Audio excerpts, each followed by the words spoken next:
Have you ever really stopped to think about what sound actually is?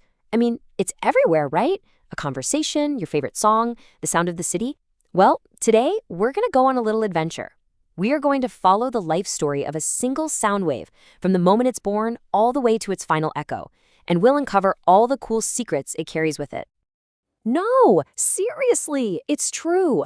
Every single sound, whether it's the quietest whisper or a massive thunderclap, it all starts the exact same way, with a shake. You know, if you put your hand on a speaker when music's playing, you can feel it buzzing. That feeling, that vibration, that's where sound begins. So yeah, every story has a beginning, and for a sound wave, that beginning is always a vibration. You simply can't have one without the other. Think about it. Clapping your hands, a guitar string being plucked, a bird flapping its wings, all of those things are creating vibrations, and that is the birthplace of sound. So if we're going to put a definition on it, sound is basically energy on the move. It's not a physical object you can grab, it's the energy that gets released when something vibrates. Without that initial shake, there's just no energy to travel, and all you're left with is silence. Okay, but here's a super important catch. An object can be shaking all at once, but if it's in a total vacuum, like deep space, it's not going to make a single peep. And why is that? Because all that energy needs something to travel through. It needs a road to get from point A to point B. And that little puzzle brings us to the next chapter in our wave's life, its journey. That sound energy has to move through some kind of substance, which scientists just call a medium. This is literally how the energy gets from whatever made the sound all the way to your ears. And a medium can be pretty much anything.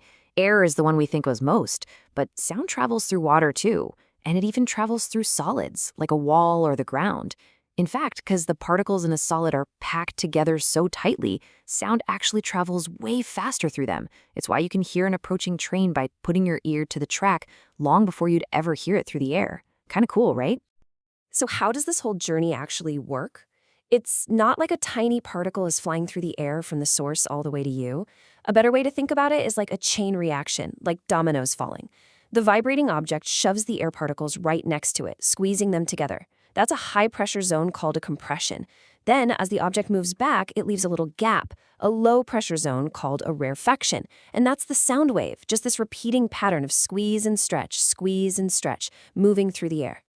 This type of wave has a fancy name. It's called a longitudinal wave. And the main thing to get here is that the air particles themselves don't actually travel the whole distance. Just like those dominoes, they just bump into their neighbors, pass on the energy, and then kind of jiggle back to where they started.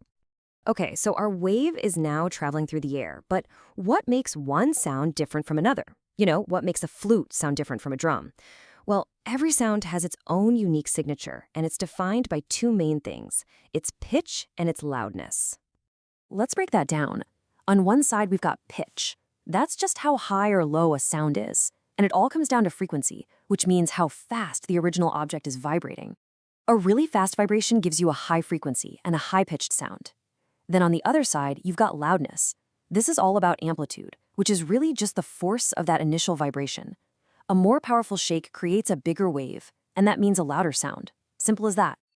So our little sound wave is zooming along, but it can't just travel on forever. Sooner or later, it's going to run into something. And what happens when it hits a wall or some other obstacle on its journey? Well, it bounces. Yup, that's right. Sound reflects. It's actually the exact same principle as light bouncing off a mirror. The rule is the same. The angle that the wave hits the surface is the same angle that it bounces off. This simple law of physics is the science behind every single echo you have ever heard. But you've probably noticed not all surfaces create echoes. Hard, flat surfaces are awesome reflectors. Think of a big, empty gymnasium. That's why it's so echoey in there. But soft, cushy materials like curtains, carpets, or your sofa, they're really bad reflectors. They actually absorb the sound energy instead of bouncing it back, which is why adding those things to a room makes it feel so much quieter. All right, let's get to the final and I think most mind-blowing part of our sound waves journey. What happens when a sound's frequency gets pushed so incredibly high that we can't even hear it anymore? Well, that's when it becomes a seriously powerful tool. I know it sounds like something out of a comic book, but in a way, it actually can. This super high-frequency sound, called ultrasound, lets us see things in ways that are totally impossible for our eyes. It has completely changed whole industries, especially medicine. So, ultrasound waves are pretty much just like regular sound waves, but their pitch is way too high for our ears to pick up. And this super high frequency gives them a really special property. They travel in these straight, focused beams, kind of like a laser pointer, instead of spreading out everywhere. And that precision is exactly what makes them so useful. One of the most incredible uses is something called echocardiography. Doctors can send these ultrasound waves into a person's chest, and when those waves hit the heart, they bounce back. A computer then cleverly listens to those returning echoes and turns them into a live, moving image of the heart as it beats.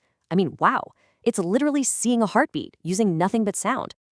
And it's that same basic technology called sonography that's used to get images of all sorts of other internal organs, the liver, the kidneys, to look for any problems. And of course, it's famously used to check on the health and growth of a fetus inside the womb. But the applications go way, way beyond just medicine. In manufacturing, they use ultrasound to clean tiny, delicate machine parts with incredible precision. It's used to weld plastics together just with vibrations. It can even be used to sterilize liquids like milk, where the intense sound waves actually kill bacteria. It's just this amazingly versatile technology. But with any powerful tool, there comes a huge responsibility. The exact same technology that lets us see a developing baby and make sure it's healthy can also be tragically misused. And our source material points out that in some places, this incredible technology has been used for the illegal and heartbreaking practice of female foeticide. And that really leaves us with a final, very important question to think about. Our little journey with the sound wave has shown us everything from its simple beginnings as a tiny shake to its complex and powerful applications. But as our ability to harness these forces of nature grows, so does our responsibility to make sure we use that power wisely for good.